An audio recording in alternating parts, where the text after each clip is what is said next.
Hey everyone, I'm Eric. This is my wife Julie. We are the Blended Life, and welcome to our 100th episode. Woo! Confetti. Today, Eric's going to be talking to you guys about preparing your kids for their financial future. It's a super important topic that's super near and dear to his heart, and he's super passionate about it. So that's really awesome. We're also going to talk about a book read share. I don't know how else to say it, but It's a book club. It's an online book club. It's not a book club. We're going to connect with you guys on a different way. We're going to introduce a new book, and you can have info about how to join us and read with us and discuss with us about that. And then we're going to end with answering our a listener's question about when you're just done with dealing with all the things of a bio mom that's just impacting your future. And a divorce being drug out for 8 years. That's still not over. I mean, listen to the whole thing, you guys. It's kind of wild.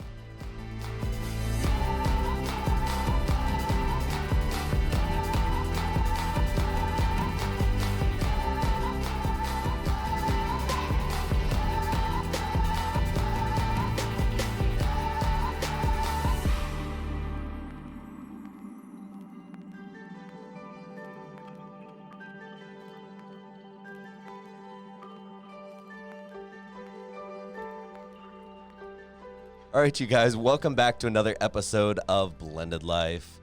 Where are we going to start on this one? We're starting, okay, so it's interesting because a little backstory. We were talking over, I was gone this last week at a conference for coaching, a retreat where I learned so much, and it was long, intensive days. And so, but we were having a phone conversation during this time. Right. And you were like, we have to talk about something. I think I was at the airport. Now I'm remembering. It was on your way home yesterday. Oh, it's been a long week. I don't know what day is what. Right. But anyway, it's interesting because you don't often feel passionate about talking about anything. Like you just anything. You never want to talk about anything. So for you to be like, I really want to talk about this. So this is your baby. You go. I'm just going to sit here and listen. Well, I think it's important. And for our 100th episode, I'm like, we need to have something a little more. Is this our 100th episode? This is our 100th episode. I said that at the beginning of this episode if you would have been listening during the intro. Did you? So we need to have something that we're not arguing on, we're not fighting about, that people are gaining knowledge on. And I think a big thing for me is obviously our kids, because we're all here, usually blended families involve children, right? And a big thing for me is, what are we teaching our kids or giving to our kids that we didn't learn when we were in school, we learn later? How are we going to better our children's lives, right? How are we going to make them better humans than we are? Because I feel like that is kind of the purpose, you know? I mean, God blesses us with children, not for our personal gains, but to gain humanity, you know? We're supposed to make better humans and make them grow up to be better, stronger, you know, God-loving, God-fearing human beings, you know, if that's what you guys are, you know, if that's what you believe. I feel like part of that is just teaching our children on a daily basis, just teaching them common sense things. You know, one of my big things is credit and credit scores. You know, what you know, it's like, why she's rolling her eyes. Happy 100th episode. Credit score. Let's teach our kids how to get credit and how to build credit. And a lot of people are all about no credit and credit's bad and pay cash for everything. The reality of it is, for instance, where we live in the beautiful state of California, the median to buy a house, the average house price right now is close to $1 million. For the average house price. To rent a house, the average house price is somewhere between $2,500 and $3,000 to rent a 2 to 3 bedroom house that in any other state would cost $200,000 to purchase, right? ridiculous. So not having credit kind of isn't an option here for us, for our children. You have to have credit because you either A, have to buy your house, or B, have to rent your house.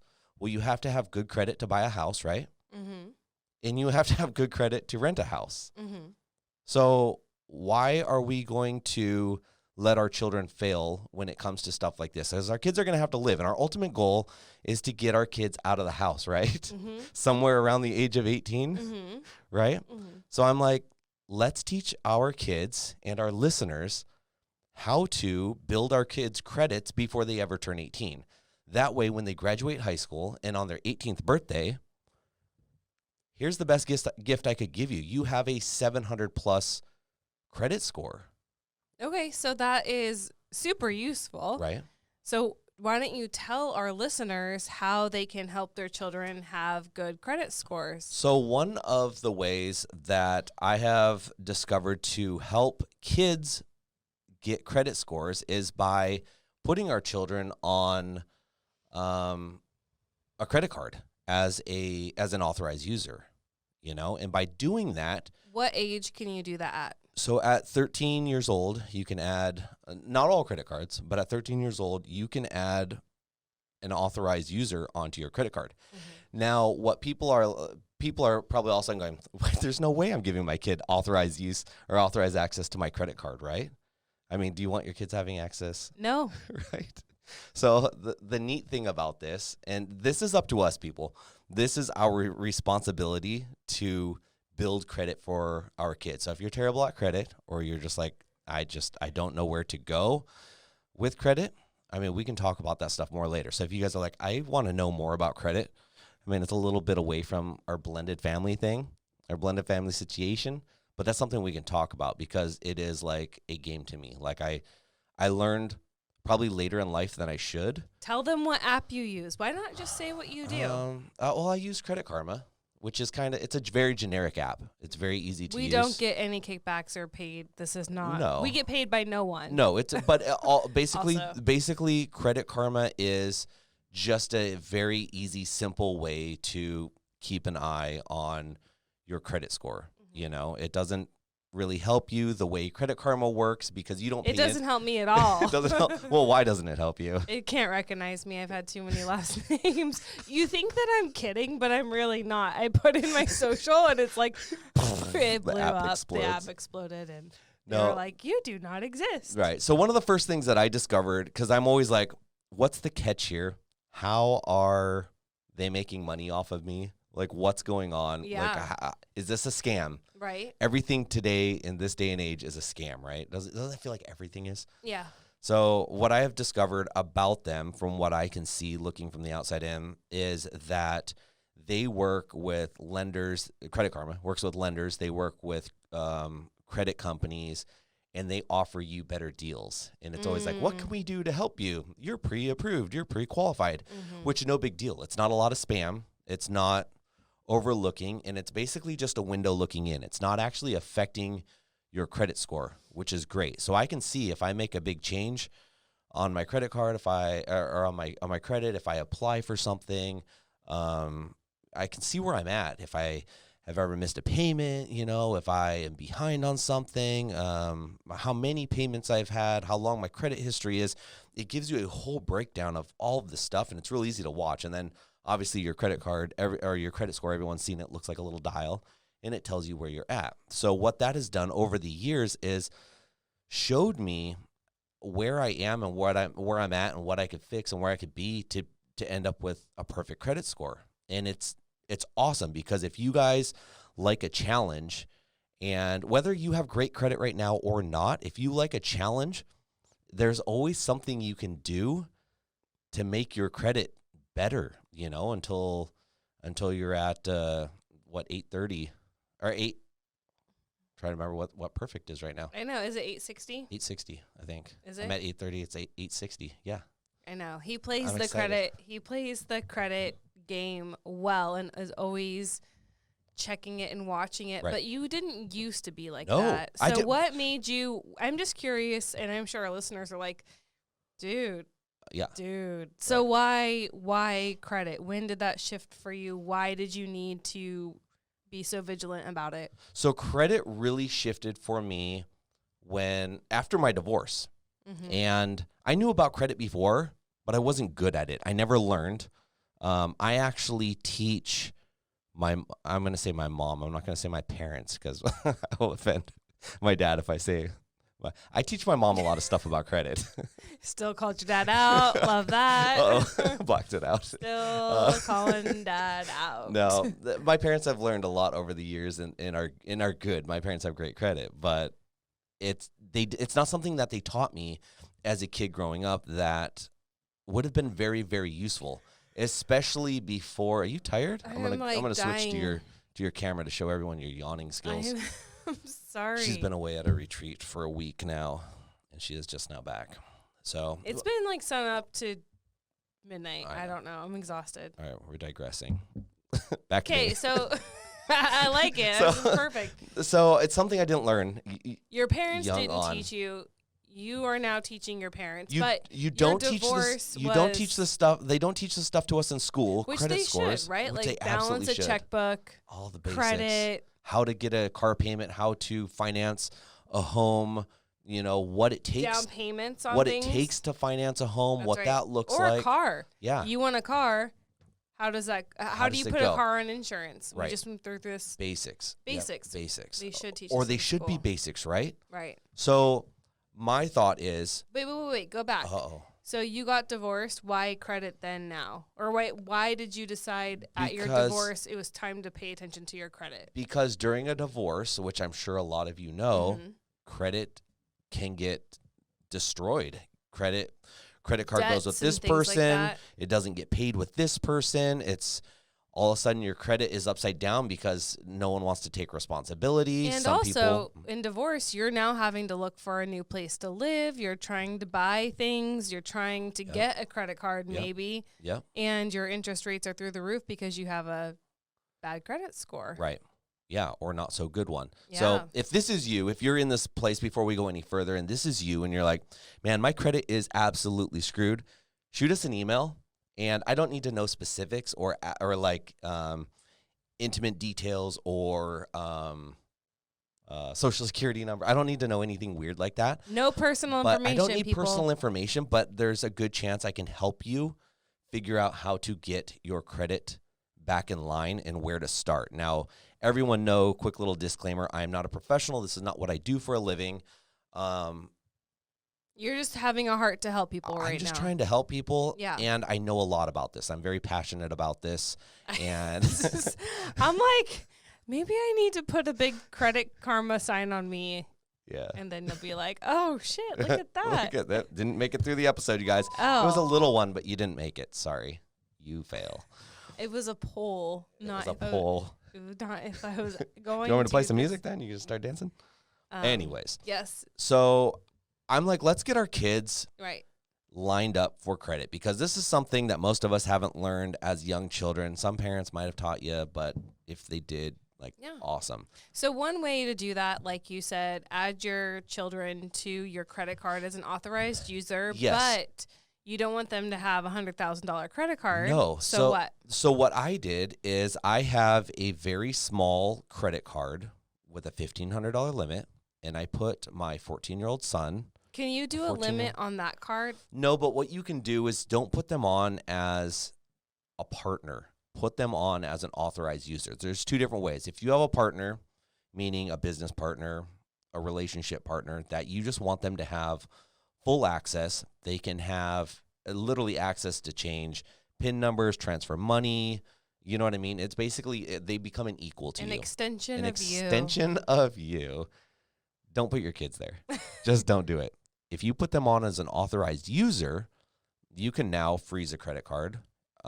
Some credit cards, I believe, will give you access spending limits, And that's what I think, because I even know in business, because I was in charge of this for our business credit cards, that our business account could say $10,000 limit. Right. For all of our business. Even though it's a $100,000 card. No. So like if we had a business and we went to a creditor and said we would like to set up an account, Okay. and our business would like $10,000 line of credit. Right. Okay. Right. So then they're saying, great, how many credit cards do you want? Oh, and right. we're like, we want for 10 employees. Yes. So each employee would have X amount of dollars. Right. And when they all added up, it would be $10,000 total. Right. So each card might have one card might have a $500 limit. One card might have a $250 limit. One card might have $3,000 limit. You Right. can, so I think if you gave your child a card, you can put spending limits on it. It doesn't have to be, you have a $1,500 card and this authorized user has $1,500. Right. You can back it up to $250. Right. Or even, I think, so here, from what I so some cards I believe will let you do that. Yes. If not all.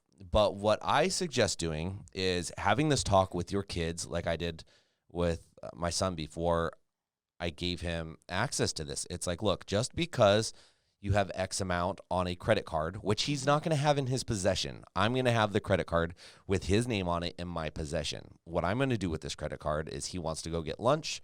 He wants to go buy something. I'm going to let him take the credit card and use it for that one specific thing. Mm-hmm. He's going to come back. I'm going to show him basically the credit card statement as it comes in. Mm-hmm. And what I'm going to do probably only once or twice, for example, I'm going to say he spends $100.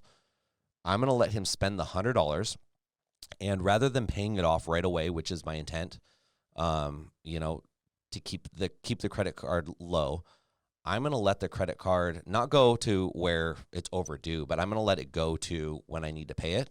And I'm going to let him see that $100 now turns into $128 because that interest rate kicks in. And I'm going to let him see, whoa, that $100 that I just spent turned into $128, right? The interest rate kicked in. And I'm going to talk to him about it. And I've already told him about all this type of stuff and what interest rates do and why it's not good to use a credit card instead of actual cash money if you have it. But what ends up happening is credit cards, you make a payment and it doesn't actually all go to what you just paid. It's not for an eye for an eye. It's an eye for an eye and a nose. You always end up owing more than what you spent. Mm-hmm. And that's how credit cards make money. Mm-hmm. But a good rule of thumb, which anyone that knows anything about credit and is into credit and plays it like a video game like I do, mm-hmm. is that you want to keep all your credit limit under 30%. You don't want to go over 30%. Once you go over 30%, it starts affecting you negatively. Meaning what? So if you have a $10,000 credit card, you shouldn't spend more than $3,000 of that $10,000, right? That's correct. That's the 30% you're That's talking correct. about. Now, if you spend that much, if you spend your $3,000, it's not going to be at 30% unless you pay it off right away. Right, because you have interest rates that kick in. Interest rates that are going to kick in, over. And now all of a sudden you're at 36%, you're at 40%, blah, blah, blah, right? So what you're going to do is say, okay, well, the best bet is to keep this credit card under 10%, and then that gives you a buffer. That also allows you to not get your credit card out of control. And especially for a child or granting someone authorized user like this, don't give them access. Say you get a $100,000 card and you're like, that's my lowest card I have. Don't give them, okay, well, since I have $100,000, I'm just going to give them 10% access and I'm going to give them $10,000 access. Mm-hmm.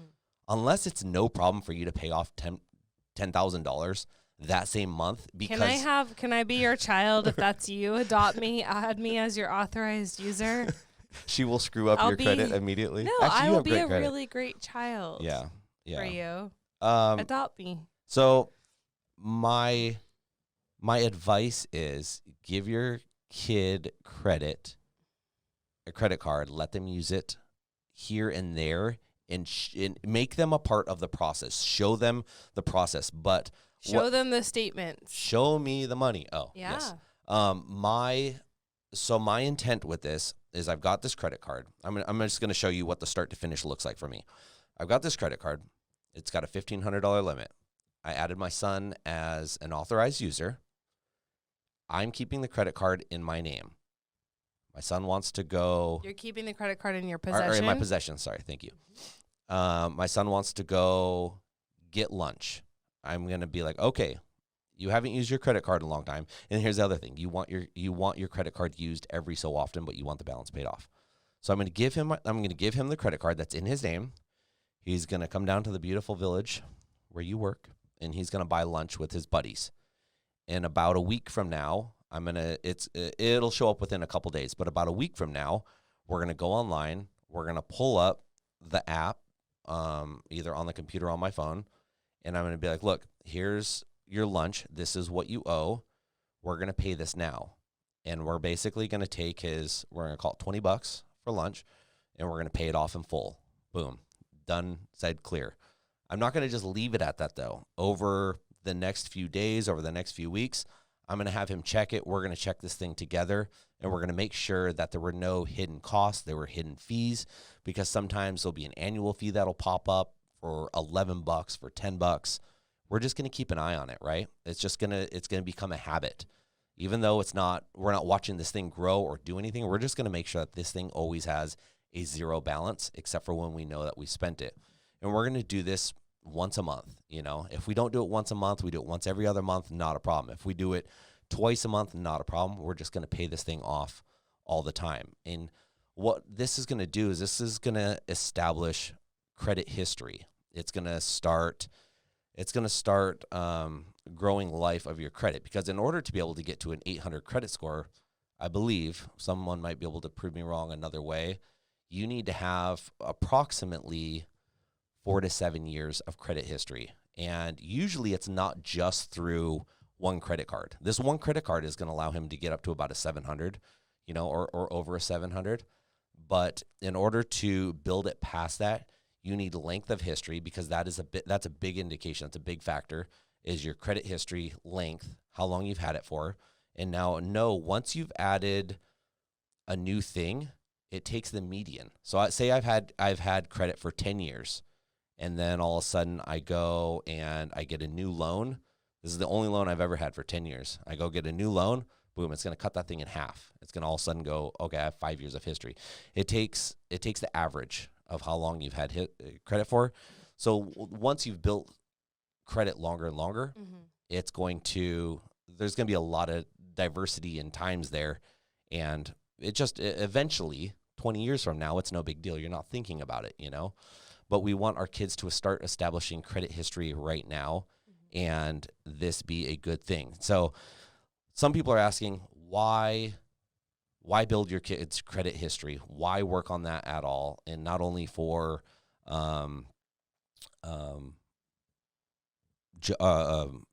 housing, sorry, you guys are having a brain fart, housing or vehicles, a lot of jobs check your credit history. I don't know if you're aware of this. I don't know if you guys had to do this at yours being federally.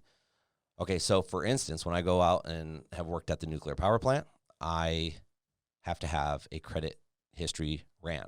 And the reason being is I'm in a high-profile job that the way that it's been explained to me is that someone could get to me if I'm in a lot of debt, and there is, they basically come to me and they offer me bribes to bring them secrets about nuclear power plant, and it just shows your trustworthiness. Integrity. It shows integrity. That's a great word.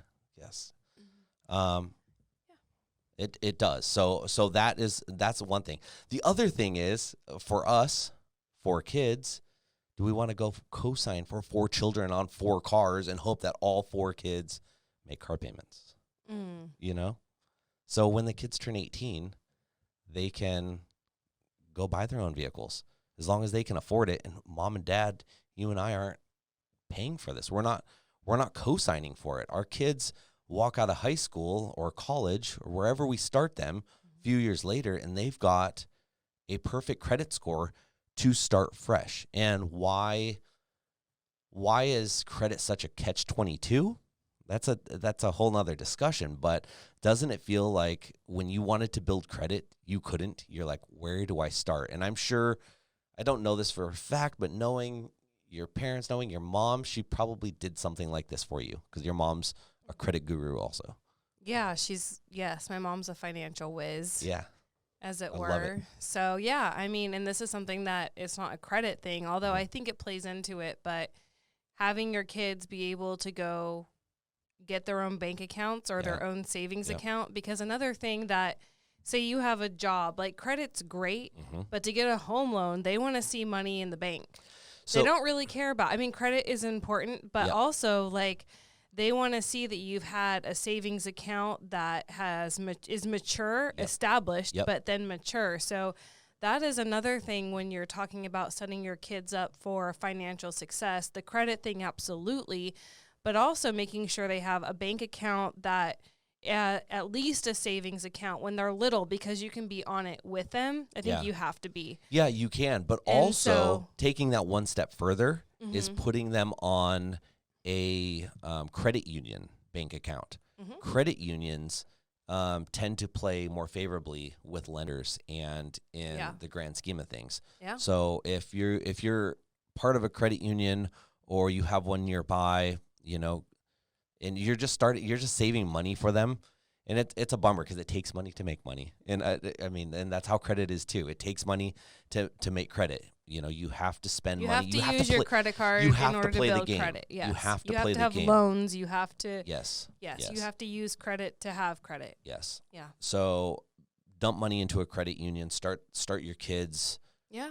You know, and teach them how to, you know, and maybe you have a checking account and a savings account and you're on both, and the kids have a debit card and they're able to use the debit card a little bit different than a credit card, but they get to see that is real money, not theoretical money with a credit card, right? So I think that the discussion, and you can open a savings account for your children at any age. You're just on it with them. And so I think unlike credit cards, you can have an account with your children on it any age. And that might be if your kid is under 13, you said? 13? 13, you can put them on a credit card. So if your kid's under 13, you know, and most of you might already have savings accounts for your kids, but make sure their name is on it too, so that they still build that maturity in that account. And then, you know, when they do go to get a loan someday, they'll have like 20 years of, you know, a bank account with money. Like that really says something. I don't know why I'm looking at the ceiling. That's really, I'm like, oh. But that says something to, especially when you're trying to get a home and home loans. You can't just have credit. You have to have money in the bank. Yeah. And because they want to make sure you can make that payment. Like what happens if you lose your job? Do you have 6 months of house payments reserved? You know, lenders are smart that way. They want to make sure not only you have great credit, but you also have money in the bank. So that's something my mom's always taught me. I haven't necessarily stewarded that very well. You do, yeah. I mean, I've owned homes and lost homes. I have done things. However, I think saving money as well is an equal part to the credit building thing. Well, and this is something that I think people need to think about. First thing before we even go there is make your kids part of this. Make your kids part of this experience. Make this a normal thing for them and make them able to recognize what's going on. So that way when they do turn 18, they are able to continue on. And it's not just a new thing for them and all of a sudden they have a credit score and have no idea what the hell's going on. Does that make sense? So that's great. The other thing is, if you have had credit or you haven't had credit or you just have bad credit and you're just like, credit is just not for me, I don't get it, it is such a hard thing, doesn't mean that you have no hope. You know what I mean? You just need to get a hold of it. And it takes time. It will take a little time, but there are lots of tips and tricks that will help you get going along the way. And there's probably, I'm guessing, probably thousands of videos on YouTube that'll teach you how to do this type of stuff. Or just email Eric and he'll teach you. Or just email me. But just because you are at a place that your credit is not where you want it, don't give up hope. Don't get so much hope that you think it's going to be changed. 1 year from now, I'm going to go from a 500 credit score to a 700 credit score. Because that's not the way it works. Yeah. And there's probably, if you have credit and it's bad credit, it's tarnished, you know, it does take years to get back out. It does take time. And I remember one time I was checking my credit and it was super low and there was no reason for it to be low. Right. my debt to income ratio, that's another reason why your credit could be low. If your debt to income ratio is bad, that affects your credit. So there was no reason. I didn't have any loans I was defaulting on. I didn't have any repossessions. I didn't have anything that should have kept it. But what happened was somebody had gotten a hold of and you never know about this until you check it out, right? So definitely before you are trying to get a loan, you should know where your credit is. Yep. 'Cause the worst thing is to go to get a loan and you're blindsided with an issue, and that's defeating and embarrassing. So yeah, or someone's been trying to run your credit, and they've done it a few and times. they're like, we can't do anything. Yeah, within a certain amount of a time, a few years, you only want to run your credit 3 times. After that, it starts showing poorly on your credit history. So before I go and buy a vehicle, I always check your credit. Make sure I know how many inquiries, a hard inquiry I've had on my credit. So that's a good tip. Like, beware of getting your inquiries beware on of all your of it, credit. though. So it affects your score. But I wanted to say real quick, like, I had tried to, I think I was buying a vehicle and my credit score was really low and there was no reason for it. Well, it turns out someone had used my social to purchase a vehicle and then defaulted on that loan. But it was a vehicle I had never owned. Right. And so it was like a process. Yeah, you dispute it. To your point, it takes time. You might find things in your credit history that aren't even your fault. Dispute them. And that just takes time because they have to go research it. And it took months Yeah. for that to come off. It finally came off and my credit score went up, but that was months and months. So it is good to get ahead of it if you haven't. Rip that Band-Aid off and go look at your credit score and see what's going on there. Even if it's terrible, even if you know it's terrible, you're like, dude, I don't want credit. I don't ever want credit. Like, why not have it? Why not have that ace up your sleeve in case you ever need it? Yeah. And I've done a lot of people have probably, especially Christian people listening to us, have been like, well, I've gone through the Dave Ramsey program and I cut up all my credit cards and I have envelopes everywhere. Yeah. I have a hard time with the Dave Ramsey program. I see a lot of value in it, but I also have a very hard time with it because if you cut up your credit cards and you cancel these credit cards and you stick it to the man, well, all you're doing is sticking it to yourself. If you have a credit card and you are doing nothing with it, I'm picturing you sticking it to yourself. Also, I wish I had a button for that. That's not a naughty word. No, I know. That's why I didn't. I said, maybe this one. Do you love me exactly as I love me? Oh, wait, no, exactly as I love you.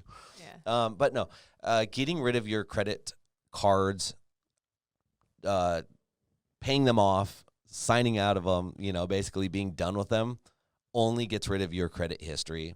And all it does is ultimately hurt you. You want to screw a credit card company over, get a credit card, don't use it. You know what I mean?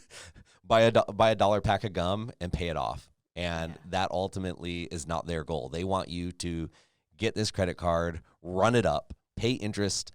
That's going to take 16 years to pay this thing off, at $500 an annual pay or a monthly payment. And only $100 of it goes towards the principal. I'm getting very anxious. I'm like, I have 2 credit card payments due. That's the credit card giving it to you. Yeah.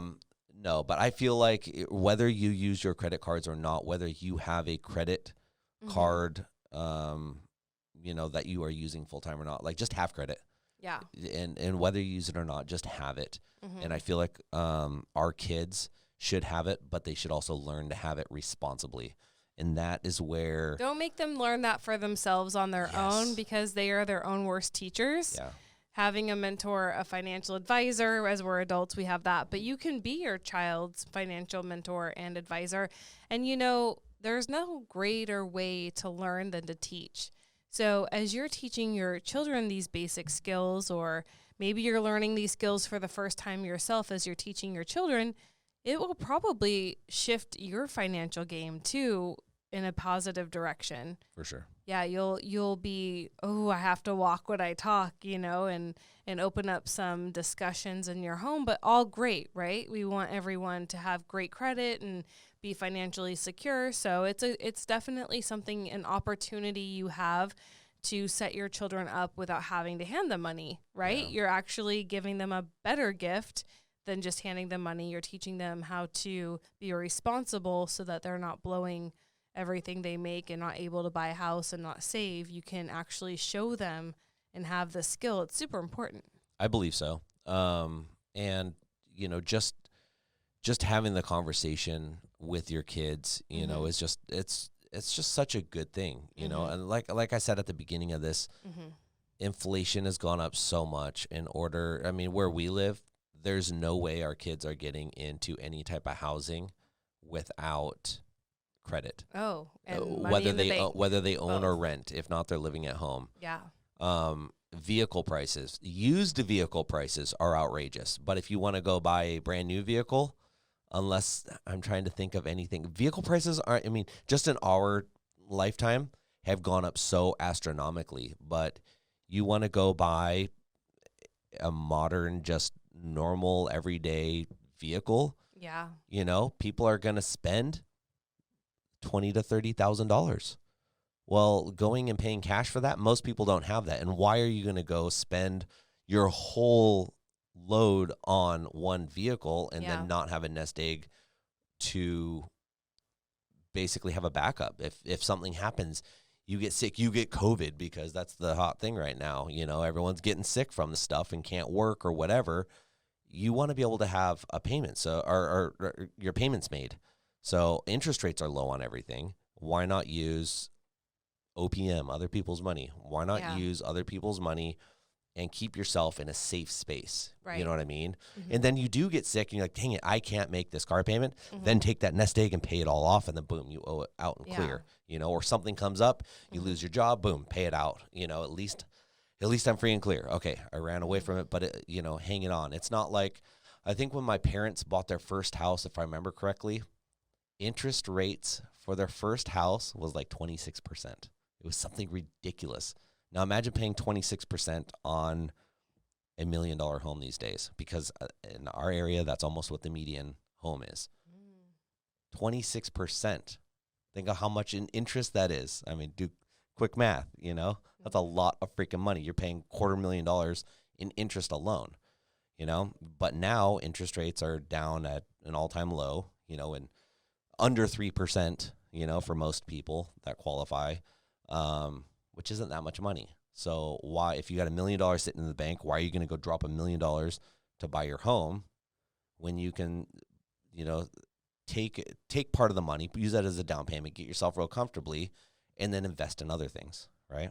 So teaching your kids these types of things, how to use money responsibly, where to use money, you know, what it looks like to invest is just such an important thing. Otherwise, they get older and they're learning all of this information from the internet, from music videos, from friends. Or they're just winging it. That's it. Or they're not a lot of people are like you and like going to research via YouTube. A lot of people just wing it. Yeah. And they don't know what they're doing, and they get sold a credit card. They need a credit card. They go on the internet. They find a credit card. But you also say YouTube. Like, there's also a lot of disinformation on YouTube. I mean, again, sure, we're not professionals, and we're sitting here talking about this. There's going to be someone that listens to this and they goes, well, what about this, or that's not exactly correct. I mean, do the research for yourself, you guys. Like, this is basically just creating a talking point and sparking ideas to get your kids going. I'm not telling you how to do it or where to do it or when to do it, but it's just an idea like, dang, you know what? I do have a kid that is turning this age, or maybe they're 16 right now, but you want to give them a head start. So where can they email you for more information? Give the email address out you would like to receive email at becomingheardnow.com. Subject.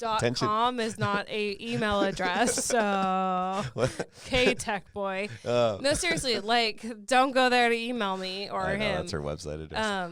But like, seriously, at Blended Life or sure, I mean, yeah, just any of the socials. Just you know, you're not gonna give an email address, are you? I don't have one for this. This is. I'm just saying. No, I just find me on one of our social medias or on seriously right into our email or to our website. And Julie and I are close enough. I think one of us will see it or send it, or leave a comment down below. Send me your email down below if you're watching this on YouTube. I'm gonna swap. See it? No. I have something in my eye, you guys. Oh, great. Oh my gosh.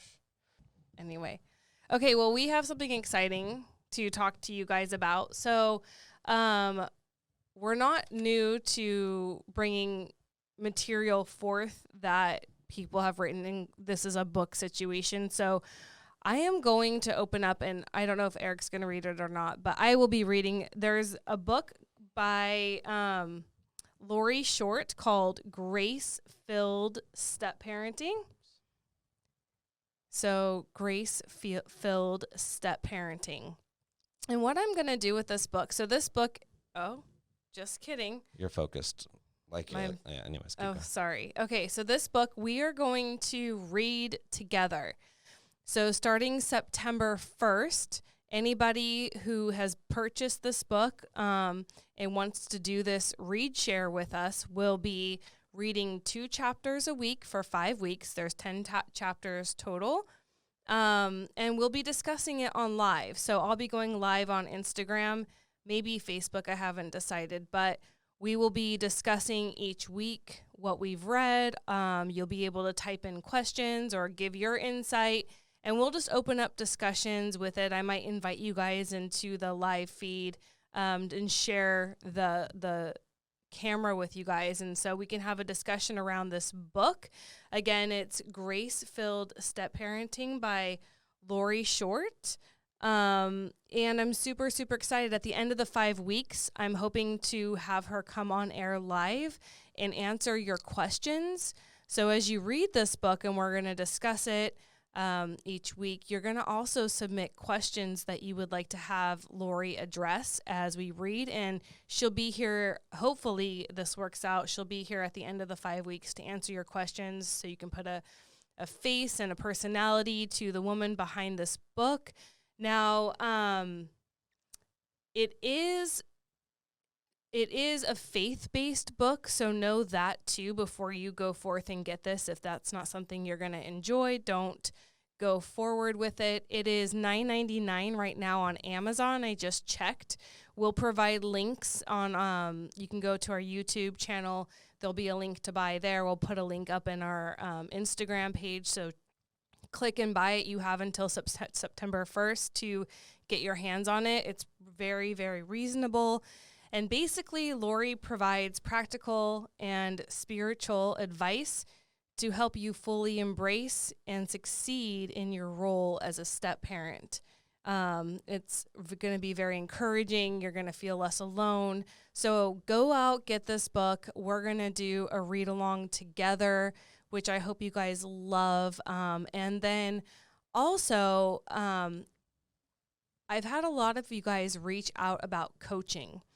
And so between now and September 1st, if you decide that you want to enroll in my coaching program, it's a 90-day program, I'm going to gift you this book for free as part of your welcome package. And I'm also going to extend our sessions 15 minutes past the 60 so that we can discuss this one-on-one as we read together, or as you read this book. It'll be part of your coaching homework. You'll read these chapters. So you have 2 ways to do this. You can read along with me, purchase it yourself, and we'll discuss it each week, or sign up for my coaching program. I'll gift you this book and add on 15 minutes to your sessions so that we have time just to dedicate to discussing this reading. So I hope to hear from you guys. If you're interested in coaching or want to find out about coaching, email me at becomingheardnow@gmail.com. The hope there is just to get you unstuck in your step parenting role, or if you're a bio parent even, and you're not a step parent, but you're a bio parent and trying to co-parent and all the things, email me. I can help you get unstuck. I can help you show up differently so that once you change, everything else around you shifts and you find an ability to live easy in your blended families, because things aren't going to be perfect. Things are going to be hard. Things are going to be a shit show. And some things you can't change, right? You cannot change anyone else. You can only change yourself. And if you are able to unlock a way to live easy in each role you play in your blended family life, your life will be much better. So that is what I can do for you as a coach. If you want more information or a free breakthrough session with me, just reach out, email me at becomingheardnow@gmail.com.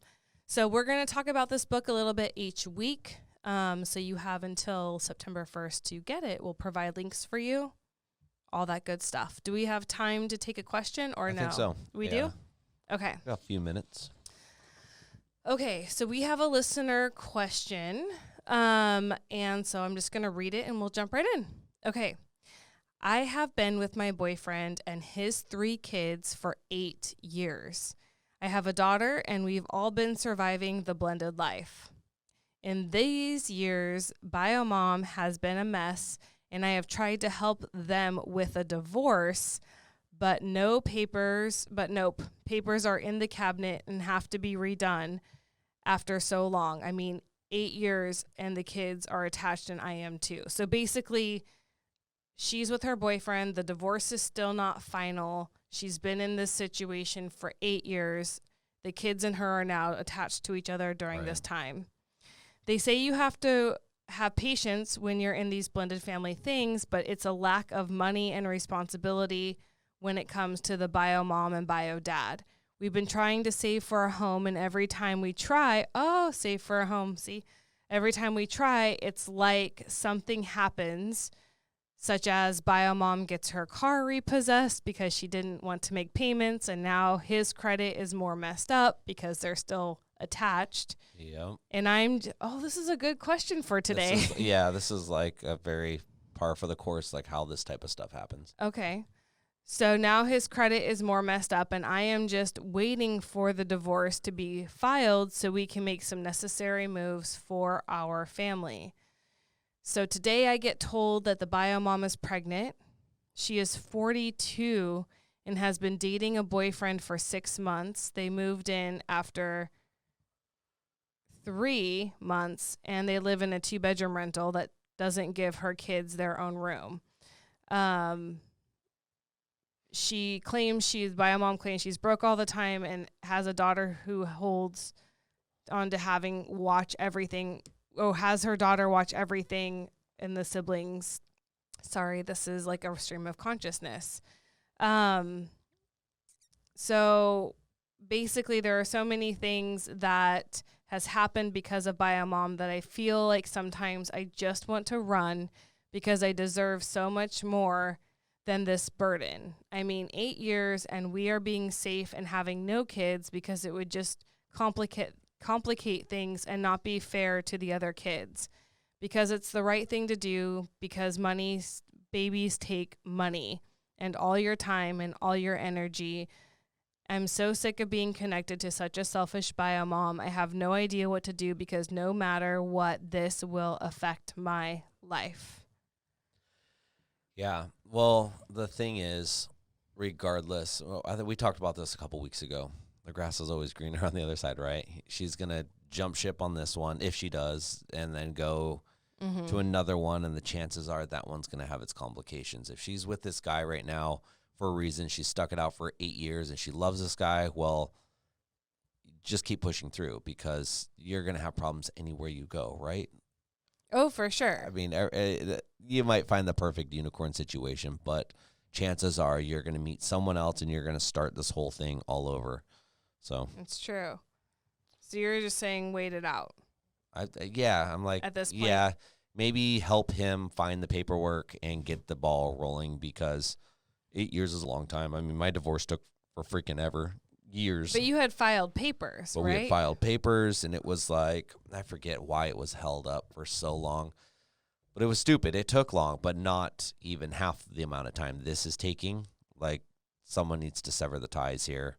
I know, because it is, like, you're talking of credit. Like, also, they are intertwined. Credit, financially, like, when you're not divorced and you're still connected and your debts are her debts, like, for real, like, she dies or whatever, he inherits everything. Yeah.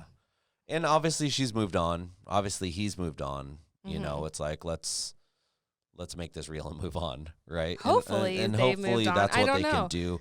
She's stuck in a hard place because truly she cannot move them on. She can't take. She's powerless in this situation. That's what I'm saying. She can't take the steps to move them. So what she can do is have that conversation, that communication. So here's the thing. I remember last podcast, maybe it was last podcast or the podcast before, we were talking about, like, it was marriage counseling. So it was a last podcast, and it was like, I was sharing how it was too late by the time my ex and my ex was agreeable to counseling. I was already like shut down. It. Yeah. Because it was like I'd asked for a year and a half and then nothing, and then all of a sudden it's right. And you had said something like to let your partner know it's the end, but then not to don't open doors you're not willing to walk through either. So what, like at this point after 8 years, how does she? How can she get across to her boyfriend that it is a dire situation? Like, I've been patient. Well, she's at the point that she's at least watching or listening to this podcast. She's looking for help. She's writing. She's reaching out for help. Don't keep this a secret. Don't let him know. Don't keep this a secret from him and not let him know that this is affecting you. And maybe that's not the case, but maybe she needs to be the one to put the plan into effect. She needs to take the reins here, and even though she can't sign the papers and file them or whatever, she actually might be able to file them as long as she has the signatures. She might goes be able and to serves the bio mom. No, but to deliver to the. I'm just curious though, how does one tell their boyfriend this? Like, exactly, how does she need to say this? Throw us under the bus. Let them listen. Let them listen to the podcast. Like, this is affecting their livelihood. This is ultimately going to affect their children. This is going to affect. I mean, this goes on another 8 years. You might not be able to have kids together. That's it. Or they might not be able to buy a house together, or they might not be able to even purchase a vehicle in both of their names because they're going to have ties to her. You need to cut those ties away, unless. I won't even say it, but I mean, it really, there's no reason to have ties to this woman anymore within their household. You know what I mean? Other than co-parenting with the children. But I'm talking about, I don't even, what's the word? Electronically, through social securities, through credit, through all of the stuff, there's no reason other than having mutual children who you co-parent with just for the children. So, yeah, I'm so curious also why 8 years. Yeah, it's a long time. That's some divorces can take a long time, but at some point in time, something is just sitting there and it's waiting for someone to make a move. And I think it's also really having the conversation about with the boyfriend, what are we teaching these kids? Right. What example are we setting? Right. What does honor and respect look like between you and me? Right. Not between you and your ex, but like we're cohabitating, we're trying to build a life together. Yeah, is this going to be all right for our kids when they're 18, 19, 25 years old and they're like, hey, I want to move in with my boyfriend. We might get married one day, but we're sleeping together. And maybe that's a value you hold. I don't know. That's fine. Yeah, but, we might have a baby. We're not sure. You're like, damn, I want more for you. I want you to have... Right. A stable life and something. Yeah. And here's the thing. If this is not okay for your kids to live up and attain to, not obtain, but if this isn't a lifestyle that you would want for your children, if this isn't the honor and respect that you wish for your children, if you weren't okay with your daughter, her living with a guy who wasn't divorced for 8 years, and you were putting your dreams of home ownership and baby on hold, she was having to do that because this not even ex-wife, but this wife was still in the this is what you are teaching your children, that this is on some level okay. And maybe if no judgment, if that is something that you'd be okay with for your children, then that's your business. I would think though that most of us would want so much better, so much more, but what we don't understand is how we live our lives is how our children's frame of reference for how to live their life is going to be. So it is maybe having that conversation. Like, I'm not okay with the example we're setting. I not only feel disrespected and dishonored in this relationship, but my daughter is also learning that it's okay for a woman to be pushed aside. and be in a relationship and do all the things and live together and, you know, all the things, but, you know, the commitment, the joining of lives really isn't ever able to happen because we're still connected to someone else. And so I think it's a conversation of honor and respect and really getting clear if this is right. Like, are you being honored and respected in this situation? And I think that you need to approach it with your boyfriend like that. Like, this is a dire situation. I can't do this. Is this, or you need to accept that this is what it is, and it may go on another 8 years also, and not punish him for it. If you're choosing to stay in a relationship like this for 8 years, what have you taught your boyfriend? You've taught your boyfriend that this is acceptable, that you're going to stick by his side, you know, that you're okay with this on some level because you're still here. And so why also mess up the status quo if he's got everything going on in homeostasis with having his ex and having you, or not his ex, they're still married. You know what I'm trying to say? I know what you're trying to say. Is that right? Or what do you think? Is that not right? Yeah, I mean, it's all right to show him that you're going to still be there because you want him, you know, if your ultimate goal is to But she needs to accept then that this is what is. But you need to put boundaries, you need to set goals, you need to move things forward because being there all the time for this isn't healthy. And I think that's ultimately what the discussion needs to be about, like the health of our family. I'm talking about inside our walls of our home, you and I, because if this goes on, then there's no intention to get married. Like, these two aren't ever getting married. It's never going to move on. It's never going to go past what it is now, like you were just saying. It's basically at a standstill, and everyone's okay with that. And she either needs to accept it or speak up. Yes. So that's our advice on this topic. But before we go, I want you to announce our other exciting thing. We're a little late in it. We're going to announce something big next week. Okay.